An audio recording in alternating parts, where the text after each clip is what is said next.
Good evening. Good evening. Welcome to the Festival of Media LatAm Awards 2025. Woo! ¿Cómo está, everyone? Todo bien. Good. Come and have a seat. There's plenty of seats here. We are going to start the celebrations in a bit, but for the first time in LatAm's 16-year history, we're going to discuss a case study first, because we thought it was quite a nice piece to delve into the work. We do it a lot around the world, and we thought it would be really nice to pick a case study that has been shortlisted in one of our categories. So to bring us up to speed and to discuss this case study, we're going to focus on the out-of-home category, and we've got three wonderful speakers. Their pictures are going to appear here. I'm going to call them up. Look at that. There we go. Don't they look lovely? Yes, you can cheer. Okay. So, let's welcome to the stage first Claudia Damas, who is the CEO of Americas for Altermark. Yes. Take pictures. Next up, we've got Marcello Magalhaes, who is the founder and CSO of Speakeasy. Welcome, Marcello. Thank you. And finally, and by no means least, we've got Brian Kleiman, who is the CMO for LatAm for Burger King. Thank you. Welcome, Brian. Thank you. Have a seat. Okay, so we're going to delve into what makes a shortlisted piece of work and also find out what the challenges were in putting this work together, what they would do differently, what they loved, what they didn't like. And to start it all, I thought it's probably best to give you a case of the video. So let's play the case study. Let's play the case study. Here we go.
You can give a clap for that, yes. Okay, well, a very exciting case study indeed. And as you can see, it was out of home with a twist. Very, very different. Not using billboards, not using electronic billboards, but guerrilla marketing and guerrilla out of home. So where should we start, guys? What were the biggest challenges in bringing this campaign to life, and how did you surmount them?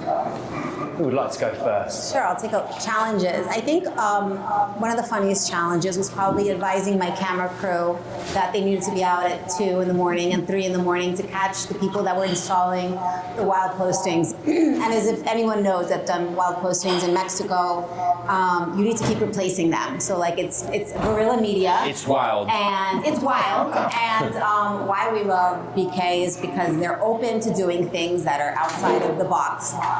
And so yeah, and then following Speakeasy's vision, which was so incredible, and they're like, go find grills already created in Mexico City. So out we sent our team to scout architecture, people's front doors, made of beautiful iron, and shooting pictures and saying, Marcello, how does this work? Is this okay for your vision? Brian, is this okay? Can we put something crazy up on someone's front door? And so those were the two challenges, but they were also extremely fun in being a challenge. Yeah. And from a creative, trying to see it come to life, what was the biggest challenge for you, Marcello? I think it was to keep it simple. I think the beauty of the idea is that it's such a simple idea, Jeremy. So when Brian came to us with a brief and zero budget, we said, how are we going to put that together? We need to communicate, reinforce the idea that, Whoppers are grilled, cooked, not, fried or whatever. And we were discussing that. And, the best way was really to turn the city into a big media. And more than that, it felt like, kind of a Pokemon Go revival where people could get their Whoppers for free. So, yeah, I think the simplicity, of saying, people that are crazy for Whoppers, they see grill everywhere. And I think the beauty of the simplicity of this idea tags along with the idea of playing together with the consumer, giving a little bit to the consumer, go there and create their own vision of what is a grill or where they can spot different grills in the city landscape. So, yeah. And from a brand perspective, we know that Burger King is very good at being brave and loves to be brave. I remember being on stage here at FOMLA kind of 7 years ago, and we were talking about the tattoos people were getting across their body of Whoppers and Burger King. So how do you keep being so brave, and what's the secret? Because so many brands want to be brave but are too scared. Yeah, I mean, we love this kind of work. It's at the center of what Burger King stands for. We love working with Altermark and Speakeasy because they embraced it. And I mean, the food category, QSR, I mean, everybody talks about their food. All the food is amazing. So if you just kind of talk about food and you try to outspend your competitors, you're not going to stand out. So I think Burger King gets that, and the way we do it in a very creative way. And we partner up with agencies and media partners that can really live up to expectations. And the challenge is to embrace that bravery and to try to keep the approvals as simple as possible. Because if it goes through a lot of revisions, creative revisions, that's when great ideas die.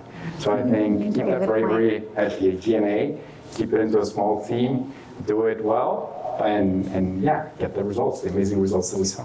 Yeah, what I like about working with Burger King, Jeremy, is that they don't see, bold ideas as a risk-taking thing. They see it as a strategy. I mean, they need to punch above the waist. They won't have the biggest budget in the market and stuff. So if they don't do that, they won't survive. So it's not a matter of taking the risk and being bold. No, it's bold ideas is a brand communication strategy, which is, fascinating. Yeah. That's when creativity becomes the actual media, right? And how much media can I buy? And then it becomes a game of who's bigger and who has the bigger budget. And I know, it's easy to play that game if you have the biggest budget. But when you don't, you need to start to get creative. Yeah. Yeah, and you think it's a challenge, but it's to have so many. You said it's a great thing to keep it small. We put a creative, the client, and a specialist, an out-of-home specialist, and this is a dream for us. Because when you put all the parts together and they actually communicate well, that's when a project properly comes to life, because everyone's ideas come together and we make it work. And that's really special to be able to have that happen. Yeah. And when did you know that, you saw the case and you saw it work? When did you know that it was going to be something special and that was something you could enter into award programs? Yeah, that's a good question. I think from the very inception of the idea, we knew that it could have a kind of a good recall in the market, in the industry as well.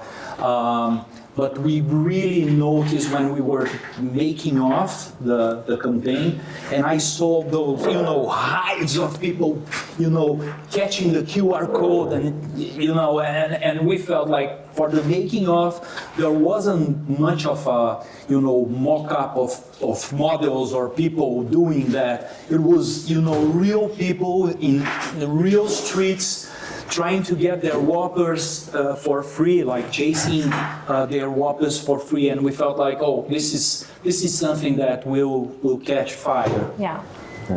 And what do you think was what was the kind of the real success? What was the driving element? Was it that fact that you got people wanting this desire to get Whoppers? What was that key driver to the success, do you think?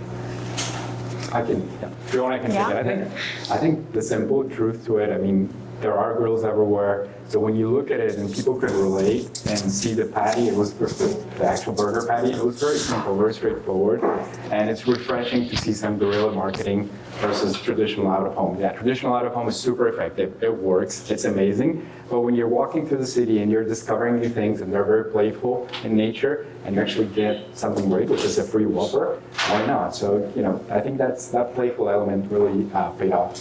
Yes, and then building on that, Brian, I also think when we challenged the influencers to do so, it wasn't a script they had to follow, like almost like a setup for them. It was like, go ahead, find your grills in the city landscape and do it. And I think they embraced it in a nice way, and they said, I'm gonna do it my way, And some people were shocking the Windows grill, others were like big buildings. So that gives, wings for creativity in a way that it's not just the agency, but influencers and consumers alike. And people want to participate. So yeah, so there was a buy one, get one QR code, but there was also a challenge, like find a grill in the environment in Mexico City. And so people started to post, and this it blew up, and it was amazing to see like where, and then I would call Marcello and be like, Marcello, I can't stop seeing grills. Like everywhere I look, you get obsessed. In my office, there was like a building that was a parking lot. It's I only see it as a grill now. Like we couldn't stop seeing grills everywhere, and so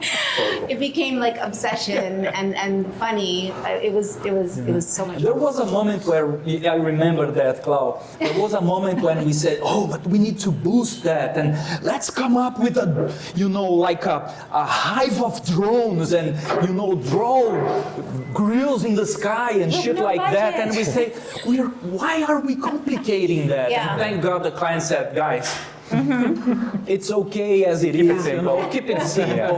That's the moment where the client pushback comes very welcome, right? Because we could have gone crazy. All the big projections. We were going to go projections on the World Trade Center in Mexico City, and they're like, no. Let's keep it guerrilla. Let's keep it like roots, and it worked really well. And quick. Yeah. We're good. I know, I love that. It's great. I literally was going to ask you what were the things you left on the cutting room floor, because we know with the Burger King DNA, it's wanting to be brave and bold. Most companies are kind of striving to get to that, but where do you get to? Where does your inspiration come from? I mean, that's the key. And what do you leave behind? I love the idea of the hive of drones flying around Mexico City with grills. I mean, why bother? And the boldness, to me, the boldest moment was when we placed a Whopper patty on a McDonald's window. That for me was That's when the client calls and like, get it out. I'm not allowing that. It's so funny, to see consumers like stacking their camera phones and, taking photos of McDonald's, but actually they were taking photos of the Burger King patty pasted on a McDonald's grill, which was, amazing. Exactly. At the end of the day, boldness is in our DNA. It's at the DNA of the brand. So the only way that we can continue to carry on with these ideas is to embrace it and to be able to receive these ideas and let it flow with the agencies. Sometimes we need to say no, many times we need to say no. But every now and then we get to say a lot of yes, and we get amazing results. Yeah. And I suppose I have a question on the back of that is, LatAm for the last few years, particularly we do our award programs around the world, and the work here has been far and away some of the most creative in the world from all the programs we do. Do you think this campaign will start to work its way around the world? Are you starting to push it into Europe, into the US? Definitely. The moment that we put it out, there were a couple of markets that called up and said, like, how can we do this? Can we make it happen? It's like, for sure, let's make it happen. Let's talk to Marcello, let's talk to Claudia, and we can definitely make it happen. So we have a couple of markets lined up that are interested in executing. So we hopefully can see it more and with a twist in the future. Yeah. I mean, I'm already seeing the grills of Buckingham Palace. That would be cool.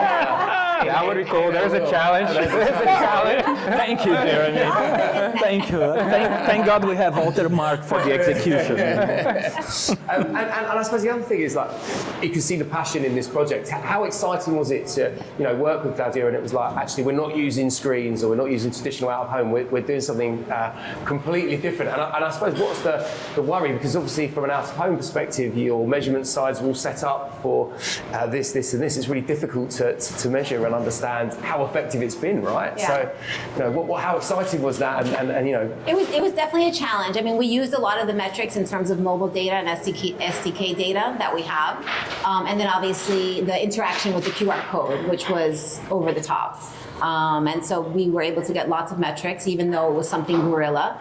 And then in guerrilla, you also look at the content and the reverberation of the posts and the people going and looking at all the grills. So in terms of metrics, we were extremely successful. And we used a mixture of the more traditional with the street metrics, and then plus the QR code call to action. And for us, that was great. super important because the brief to them, we already had, this was part of a wider campaign in which we're relaunching the Whopper in Mexico, a new and improved version of the Whopper. And I said, guys, we already have a traditional media campaign going on.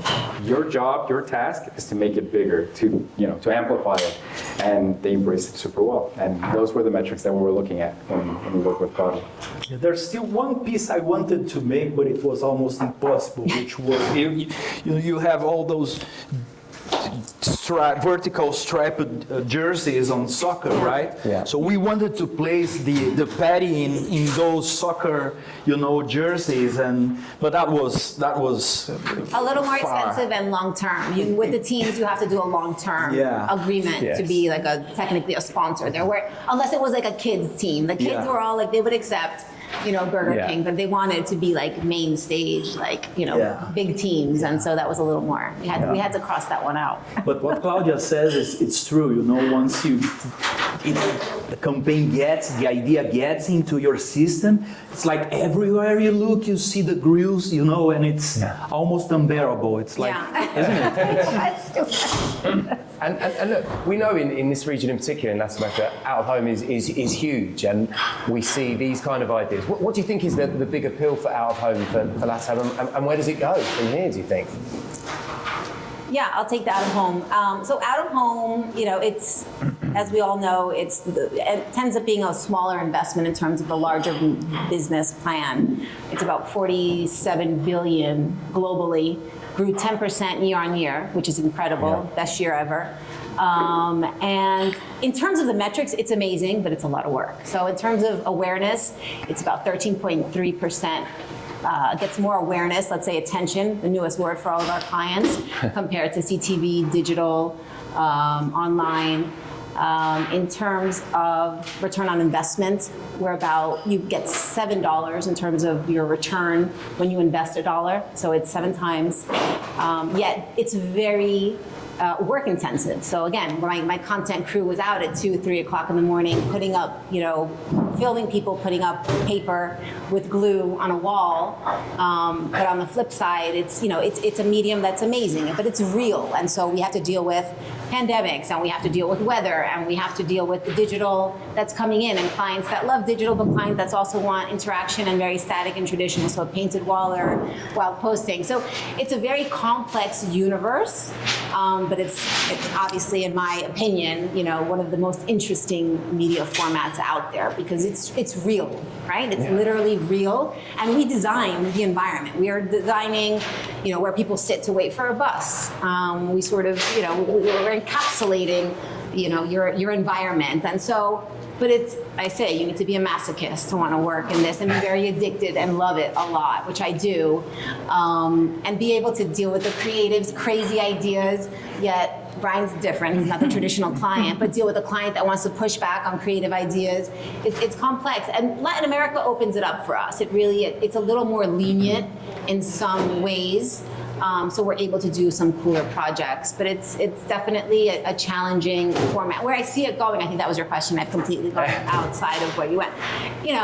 obviously there's programmatic and there's digital, but there's still clients that want very simple that has nothing to do with digital. So where our challenge is to be very knowledgeable about where it's going, but also remember where it came from and be able to deliver both. And I think there's beauty in both, right? Yeah. There's amazing out-of-home, it's basic craft, basic copywriting, and I think that's amazing. Yeah. But every now and then, just like you mentioned, I think it's all going into the attention that you can grab. Yeah. And how much you can measure and responsiveness and relevant reach, and there's a lot of talk about that. So if you can balance both, you're not always going to get amazing copyright, but every now and then you might get an amazing creative idea like this one that you can do relevant reach, and then you can measure, and then you can put all the pieces together. I think there's space for both, but it all comes down to getting the attention from consumers. And I agree, Latin America is an amazing playground for that. And it's so contextual, right? Yesterday I was, climbing up,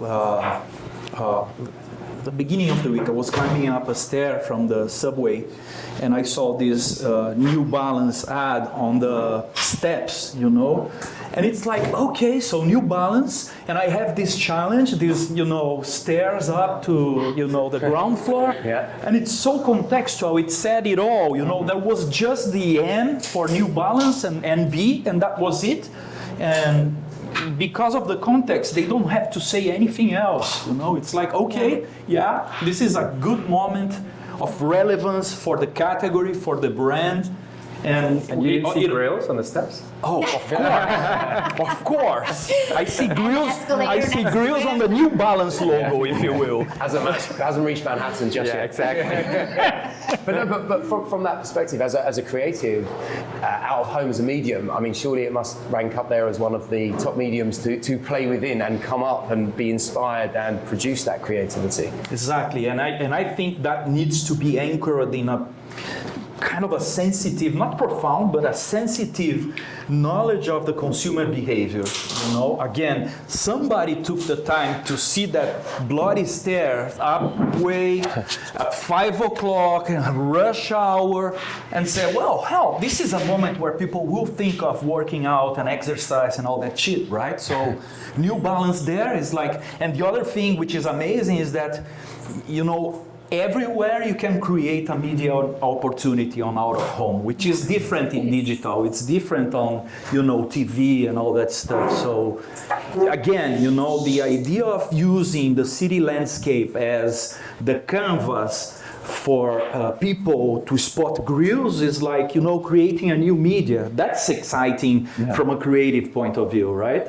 Absolutely. I think it's fantastic. And I was going to ask a question, besides clients like Brian and Burger King who are getting it right, from an out-of-home perspective, Claudia, what clients and sectors do you see that are really getting it right outside of Burger King in terms of how they're using I'm not going to say it just because Fernanda's here, but streaming. Streaming, the gambling industry, tourism. Obviously, they have healthy budgets, but they go big. They dominate. They really, try to follow the consumer throughout their day. They're very competitive as well, similar to the food and beverage industry. It's very competitive, so you have to be creative and you have to think of ways, especially in a market like Mexico. Brian, for me, it was ideal. Mexico and Latin America is my most challenging market. More than Brazil, more than the Caribbean, because it's very cluttered. It's very cluttered. So if you don't do something very creative and very unique, you're just another one. You're a landscape. You're a tree, exactly. You have to be very creative, and these brands are doing this. So I would say, gambling is getting in, naming brands, naming rights, sports sponsorships, the T-shirts. You had the right idea. Integrating, street signs in cities, getting into the community, becoming part of the community. Tourism does a lot of time and temperature, eco walls. So you really need to think about creating out of home that gives back, or does something very unique and you gave back. Plus shelters with a QR code for buy one, get one. I mean, this is like, there's nothing better than this. And that's why we had such a great, click-through rate. So I think those industries are doing well, and really, I mean, even some brands. Just as long as you have really good creativity, I think the percentage is like 75% in terms of the impact of creative on the success of your out-of-home campaign. Creative is gives 75% of that success. So having a very amazing creative team like Speakeasy is very important to drive the out-of-home and make it successful and seen. Brilliant. And I suppose one of my final questions for you guys is all about, it's been entered, it was shortlisted in the out-of-home category. Two questions for you is, how do you know when something's right to enter into awards and you think peers will look at it and our judges kind of studied the campaign for 3 days this week? How do you know it's right? And I suppose, how does the process work from clients and media owner? Do you have to both be on board? Do you have to try and persuade Brian, or does Brian ask you to enter? How does it work? Okay, well, my thermometer is always how shareable the idea is. So, when you start to see, it starts from the industry but goes beyond, and when you get your mom or your grandma commenting something that they don't even know that you were behind that, it feels like, okay, this has traction. So, right at the very early moment, you are compelled to share, and you feel like people are sharing that, and it gets back to you, and you say, shit, that's coming around. So, yeah, I think, to me, a good thermometer is how shareable the idea is. And that goes along with, how simple the idea is, because if it's a very complex idea, nobody will want to share that and explain and blah, blah, blah, blah, blah. It needs to be, currency, quick and, no? To me, it's about results, obviously, as a client. Yeah. But results in most awards, it has become a little bit like, condition to compete, right? Like, that's basic. You need to have good results. But obviously, as a client, it starts with that. And working with amazing creatives or media partners, I've developed a little bit of an eye into uniqueness, I think. At the end of the day, and especially when you become a jury like Fernando, we're talking about, like, you start to look like, okay, a bunch of people already did this. What's unique? Nobody ever did this, or nobody ever did this with this angle, or for this category. So you start to look for those patterns, and I think you start finding a lot of gold in that uniqueness, right? So I think amazing results with uniqueness and creativity, I think that's when it starts to come together. I don't know for you. I mean, I think your answers are, Marcello, attention, and then Brian saying results. The two of them are they go hand in hand. So if it gets attention, it's going to have results. And so I think that's, and a happy client, which is always great. And people, exactly, it was so shareable, and, people called us up and, oh my God, that was amazing. How did you, and so, the attention equals results. And so it was definitely positive. We knew right away. And you have to feel that the execution is almost impossible. When we started with that, I am the skeptical one at Speakeasy, to be quite honest with you. And I say, oh shit, that's... No, in PowerPoint everything looks amazing, right? But the first question you ask as a client is, are you sure you can deliver on that? Because I'll sign up to it, but exactly. And then it's like, we need to make it work. Yeah, we need to make work. Yeah. I mean, you don't know, an idea like that, you don't know for sure whether or not it's going to work, or, municipality is going to tear off everything and stuff like that you cannot predict. You can have a plan B for that, but you cannot predict that. So, this kind of thrill of anticipation before the campaign, the night, the eve, we are like, the guys were pasting that 2 a.m. in the morning, and we were like, oh shit, is it gonna work now? And for the client, we will, of course it's gonna work, man. It's all under control. Under control, and sometimes you don't have that, and sometimes you have to be honest. With Brian, we can, we have the freedom to say, we don't know if that shit's gonna work, but I mean, if it works, it's gonna be really interesting. And thank God, they opt for that strategy of bold ideas versus, being protective about, risk. So, yeah. Very good. Well, hopefully, everyone, that's given you a great insight into a campaign that has been shortlisted today. The out-of-home category is about halfway through, so we'll find out. There's a few people in the room who might know the answer. I think I'm one of them, but I'm moulded into all the awards, so I can't remember. Does anyone, very quickly, I think we've got a bit of time, does anyone have a question for the panel? No? I'll ask. All right. Yeah. I was one of the juries. I did not get to see this campaign, but it was a beautiful case study, so congrats to you all. Thank you. I think if anything for me, your interaction right now in the panel, you can see that you really understand each other. I wanted to ask how you came to find each other. Okay. So, well, I met Claudia because of Alexandre, her partner, and we, you know, in the beginning we knew that we wanted something out of home because Brian came with the brief and said, forget the conventional shit. We want something that really stands out. And we said, well, probably out of home is a good place to dig in.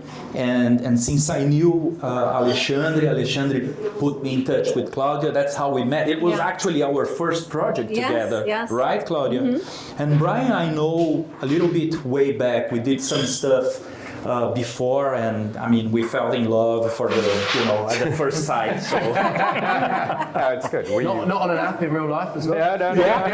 yeah. No, there was great chemistry, I think, from the very beginning. We did other projects for other brands, and then it's like, this is the right project, we can work together. Right.